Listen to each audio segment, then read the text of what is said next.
Pertama kali yang dilakukan tentunya adalah masuk melalui website simperum.disprakim.jatengprof.go.id. Lalu ketikkan username dan password yang telah diberikan oleh Disprakim Provinsi Jawa Tengah, lalu klik login. Arahkan kursor ke RTLH, lalu pilih validasi data. Lalu klik di nama desa. Kami contohkan adalah Desa Ploso, Kecamatan Purwantoro, Kabupaten Wonogiri. Ini datanya langsung keluar semua dari data BDT masuk di dalam Simperum. Dan ada keterangannya dia masuk dalam prior 0 dan prior selanjutnya. Lalu informasi apa saja yang ada di sini? Ada informasi NIK dari nama yang ada, lalu ada nama, ada alamat, ada prioritas. Dia masuk dalam prioritas berapa? Lalu ada scoring hasil dari validasi data. Lalu DT ini datanya dari mana? Seperti data BDT 2015 atau data DTKS 2019. Lalu intervensi ini hasil dari validasi juga. Apakah dia sudah terintervensi dari bantuan tahun berapa juga ada di informasi sini. Lalu apa yang membedakan? Ada warna biru dan warna putih. Warna putih adalah belum terverifikasi, jadi dia belum melakukan validasi data. Sedangkan warna biru dia sudah melakukan validasi data. Dan ada tulisannya sudah terverifikasi. Apabila yang belum terverifikasi atau belum validasi, klik NIK 1 kali. Tampilannya akan seperti ini. Jadi yang belum diisi akan berwarna merah. Ini menunjukkan bahwa memang ini wajib untuk diisi karena data dari Simperum itu juga berhubungan atau terkoneksi dengan ERTLH. Selain Simperum ini menunjukkan nama tersebut bisa diajukan ke bantuan provinsi, data tersebut juga akan masuk untuk diusulkan di bantuan dari APBN. Ya, ini contohnya tampilan data-data yang harus diisi.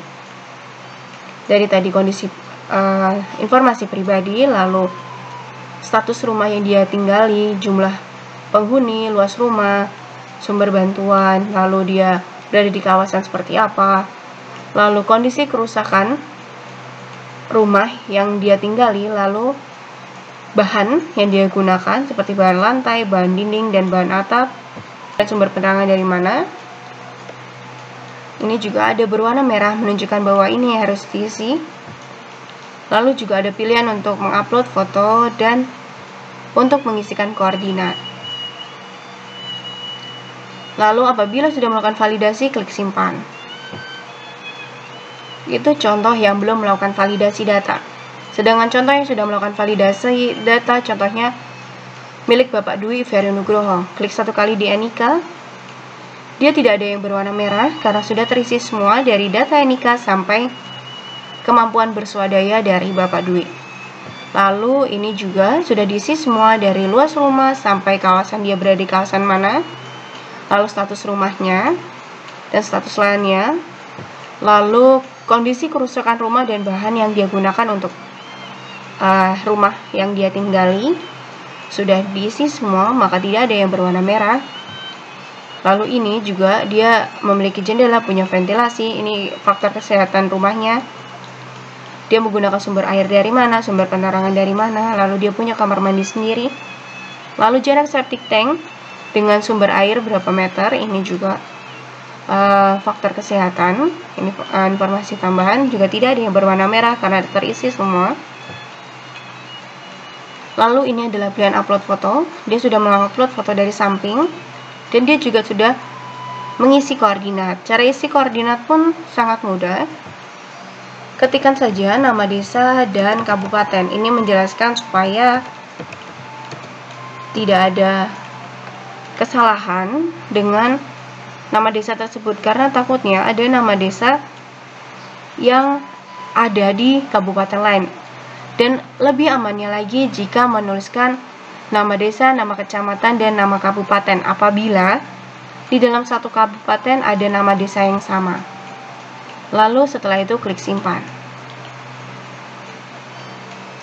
Dan apabila ada tulisan loading, itu menunjukkan bahwa sistem sedang menyimpan dan juga akan tergantung dengan internet yang digunakan.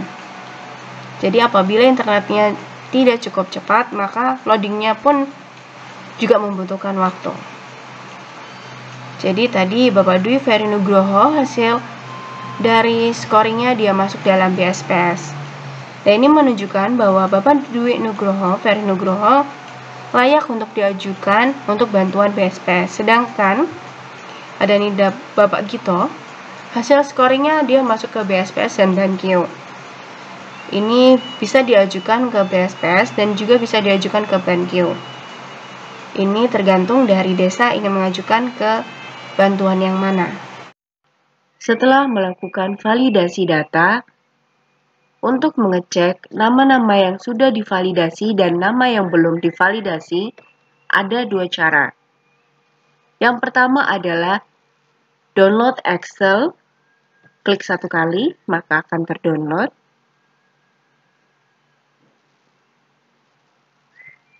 Dan dia akan tersimpan. Jadi bentuknya Excel, lalu bisa juga berbentuk Word. Pilih kuesioner validasi. Klik satu kali sama, lalu simpan. Bentuk dari Excel, dari download Excel, adalah sama persis dengan data Simperum. Jadi ada kondisi, ada nama, ada NIK, ada alamat, hingga intervensi. Yang berbeda hanya ada di keterangan lengkap. Jika angka 1 adalah nama tersebut sudah tervalidasi lengkap, sedangkan angka 0 adalah nama tersebut belum tervalidasi secara lengkap. Nama yang ada di Excel ini sama persis dengan data yang ada di Simperum.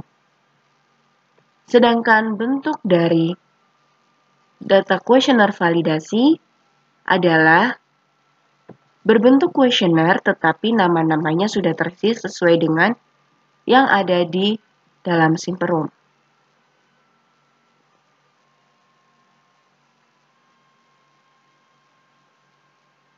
Bentuk tampilan dari kuesioner validasi adalah sebagai berikut. Jadi sudah terisi NIK, nama, alamat, dan apabila sudah divalidasi maka ada warna hitam di pilihan yang dia isi untuk validasi atau Bapak Ibu isi untuk validasi. Nah, dari sini selain bisa mengecek mana yang sudah tervalidasi, form ini juga bisa digunakan untuk memvalidasi di lapangan. Jadi ini nama-namanya persis dengan data yang ada di Simperum.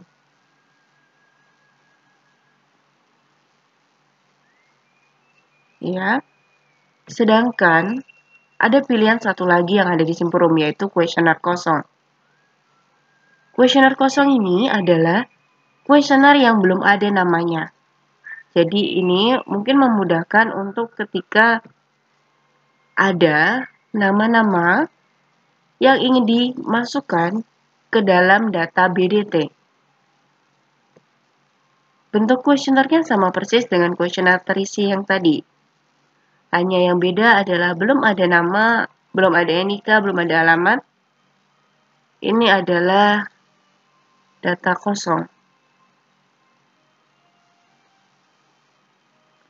Demikian bentuk data yang bisa di-download dari Simperum. Terima kasih. Cukup mudah bukan untuk memvalidasi data melalui aplikasi Simperum? Apabila ada kesulitan, silakan menghubungi untuk penanggung jawab yang ada di Disprakim Provinsi Jawa Tengah. Demikian, semoga cukup mudah dipahami dan silakan mencoba.